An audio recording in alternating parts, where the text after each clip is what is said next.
can be so complicated to get right. It's complicated in general. People are complicated.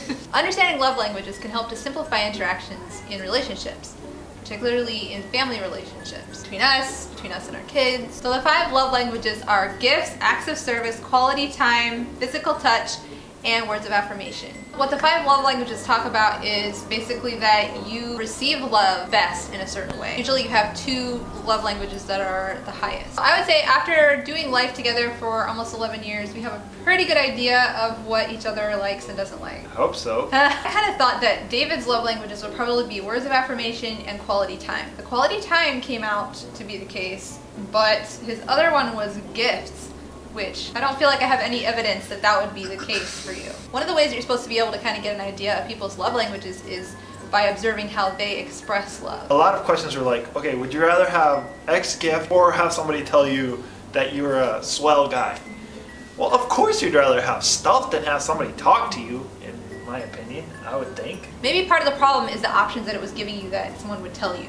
Yeah, I mean, I guess. I mean, all tests have a margin of error. I wonder if you tend to score higher in the things that you feel like you are lacking at the time when you take the test. I need more gifts. Quality time is really, really low on my love language. I can feel just as close to someone if I saw them last year as if I saw them yesterday.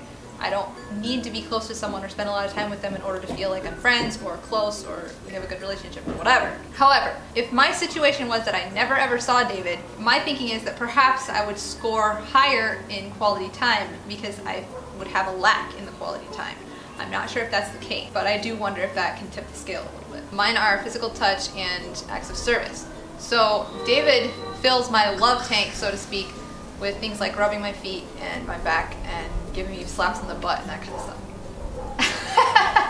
One of David's is quality time. One of the things that he likes to do together is just like watch a show together. A man's quality time is going to come out. It's probably going to be different than a woman's, and personality plays into it, obviously. There is also a kid's version of this test. Kids will score a little bit more evenly across the board in all the love languages because they need to be shown love in all of the ways, a little bit more than we do as adults. I like what Kristen from Busy Kids Happy Mom says. Kids have love tanks the size of sippy cups, so they need to be filled more often. However, when you're putting the right thing in the sippy cup, it's going to last longer and be more meaningful, do more for their soul, so to speak. Do you feel like learning the kids' love languages has helped you in any way? Sometimes you tend to be like, oh man, am I just totally blowing this whole parent thing? As my kids have grown, I have also grown in my parenting, and so now when I look at how I parented, say 4 years ago, I'm like, dang man, I was stupid. You learn that there are things that you need to focus on more. For example, learning our kids' love languages, it was just like, oh, you know, that kind of makes sense. It just really helps to know that these 2 love languages are going to fill their tanks more than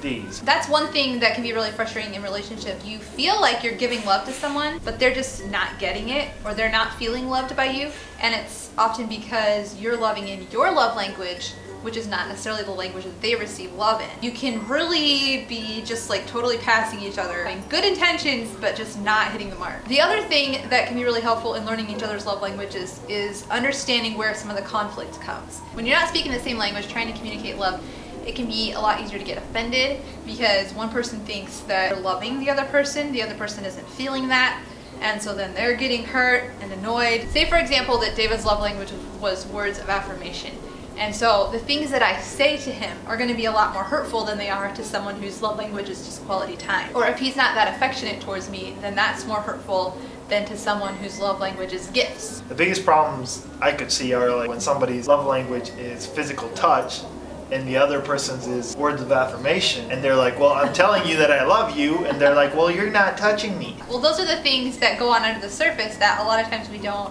really realize. As a family this year, we are doing character focuses. So if this kind of thing interests you at all, I'm leaving a link. If you do take the test or you already know your love languages, we'd love to know what they are in the comments below. Stay clever. Stay clever, folks.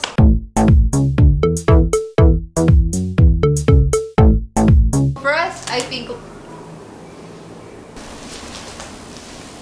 Stupid bird. we're a little nervous about the pigeons flying around because there's little evidence here and there and everywhere of the stuff that they've dropped. Little